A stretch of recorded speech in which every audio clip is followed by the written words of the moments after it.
Bonjour à toutes et à tous, bienvenue sur la chaîne YouTube de Des plumes et des nombres. Alors, petite vidéo aujourd'hui pour présenter le chemin de vie 8, chemin de vie tant attendu.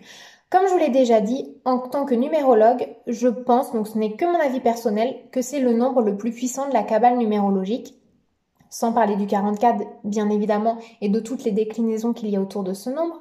Mais pourquoi? Parce que, à mon sens, ce 8, il est vraiment propice à nous amener vers les plus grandes transformations. À partir du moment où on comprend la quintessence de notre 8, on est vraiment sur des problématiques qui se résolvent pour cette vie-là, pour les anciennes et pour celles à venir. Quand on arrive sur un chemin de vie 8, on va avoir à cœur de venir retravailler les énergies liées à la justice, à la tolérance, au pouvoir, à l'argent. Mais c'est aussi un peu l'idée de la notoriété. C'est aussi un peu l'idée de parvenir à faire quelque chose de très important à travers un positionnement, une stature sociale pour aider les autres. Les chemins de vie 8, ils sont pas forcément tous les jours aidés, mais ils ont de grandes ressources en eux. Il y a aussi quelque chose que j'ai découvert chez les chemins de vie 8.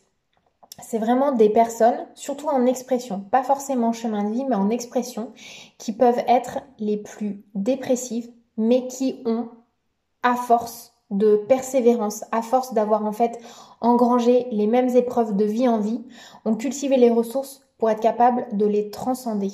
Donc le 8, c'est aussi les problématiques liées au transgénérationnel. Ce sont des problématiques qui sont pas d'hier, qui sont pas uniquement de cette vie-là, mais quand on arrive avec du 8, c'est qu'on a vraiment à cœur de les dépasser et de clôturer la question, de boucler la boucle une bonne fois pour toutes dans cette vie-là.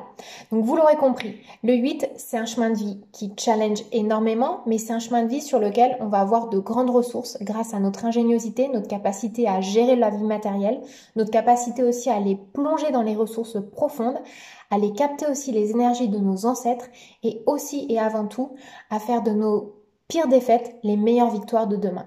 Voilà, je vous embrasse, je vous dis à très bientôt. Laissez-moi un commentaire si ça vous parle et dites-moi si vous êtes 8, si vous avez du 8 dans vos thèmes, etc., etc. À bientôt!